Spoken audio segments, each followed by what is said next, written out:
2024 குரோதி ஆவணி மாத ரிஷபராசி பலன்களை தான் ஆய்வு செய்ய இருக்கிறோம். ரிஷபராசி நேயர்களே, இம்மாதம் ஆவணி 26ஆம் தேதி ஆவணி 26ஆம் தேதி இரவு 9 மணியிலிருந்து அதே பார்க்கும் பொழுது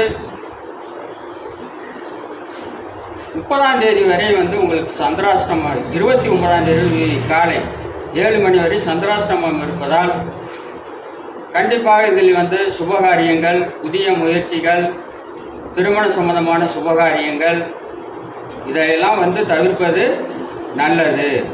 ஆனால் 26ஆம் தேதியிலிருந்து இரவு 9:09 27ஆம் தேதி 3:12 காலை 3:12 காலை 7 மதியாலை சந்திராஷ்டமம் இருக்கிறால் இதில் சுபகாரியங்களை தவிர்க்க வெளியூர் வெளிநாட்டு பயணங்களை தடுக்கவும். ஏன்னா இது தவிர்க்கக்கூடிய நாட்கள். அடுத்து பார்க்கும்போது ரிஷபராசி நேயர்களே, உங்கள் ராசிக்கு பார்க்கும் பொழுது உங்களுடைய ராசிக்கு 7க்கும் 12க்கும் அதிபதியான கலத்தர ஸ்தானாதிபதி லக்னத்தில் குருமங்கள யோகத்துடன் இருப்பது கண்டிப்பாக திருமணமாகாததுக்கு திருமணம், கூட்டுத் தொழில், நண்பர்கள் விஷயத்தில் நீண்ட நாள் கூட்டுத் தொழில் வருமான அளவுக்கு வருமானம் கிடைக்கக்கூடிய அமைப்பில் இருக்கிறார். உங்களுடைய ராசிக்கு 5ஆம் இடத்தில் கன்னி கேது, 11ல் ராகு. 11ல் ராகு இருப்பது நோய் நொடி, கடன், எதிர்ப்பு, ஒம்பு வழக்கிலிருந்து விடுதலை. சுபர் வீட்டில் இருக்கிறார். அப்படியே சுபர் பண்ணல தான் குருவை போல் செயல்பட.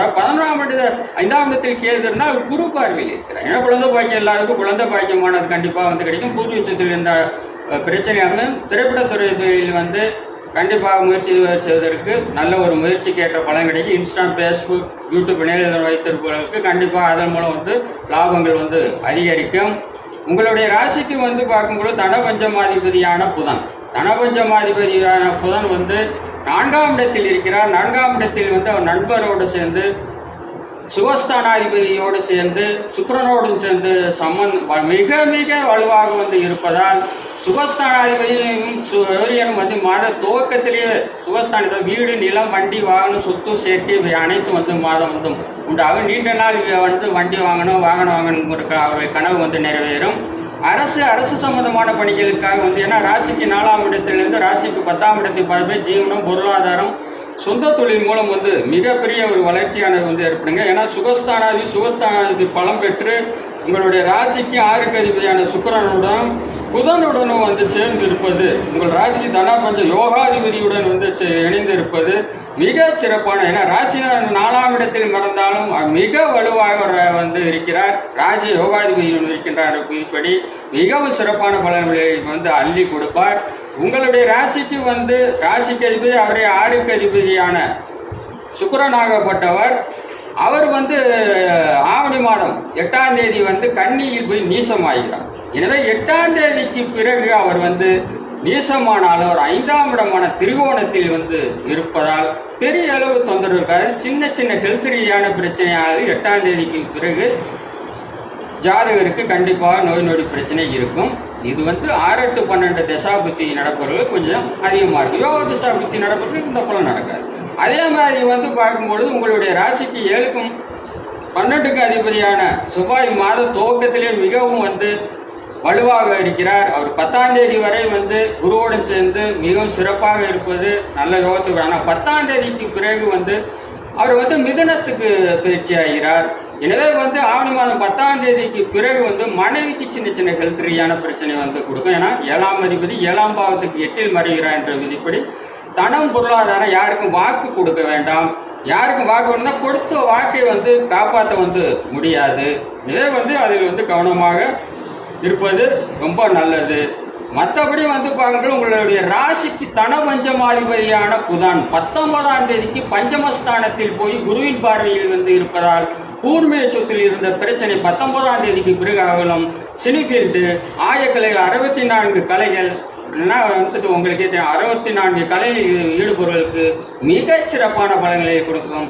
அதே மாதிரி திரைப்படத்துறையில் வாய்ப்பு, திரைப்பட இயக்குனராக இருந்து வாய்ப்புக்காக காத்திருப்பவர்களுக்கு மற்றும் அத்தனை 64 கலைகள் உள்ளவருக்கும் 19ஆம் தேதி ஆவணி மாதம் 19ஆம் தேதிக்கு பிறகு தன பஞ்சமாதிபதி பஞ்சமஸ்தானத்தில் இருப்பதால் தனம், பொருளாதாரம், குடும்பம், வாக்கு, பேச்சு அனைத்தும் சிறப்பாக இருக்கும். பஞ்சமாதிபதி பஞ்சமஸ்தானத்தில் அவரை பஞ்சமஸ்தானத்துக்கு அதிபதியாக பூர்வச்சத்தில் இருந்த வளர்ச்சியான ஒரு குணம். கண்டிப்பாக பிள்ளைகளால் வந்து பெருமை அடையக்கூடிய அமைப்பு, பிள்ளைகளால் வந்து உங்களுக்கு வருமானம் கிடைக்கக்கூடிய அமைப்பு, மிக மிக வந்து சிறப்பான அமைப்பு.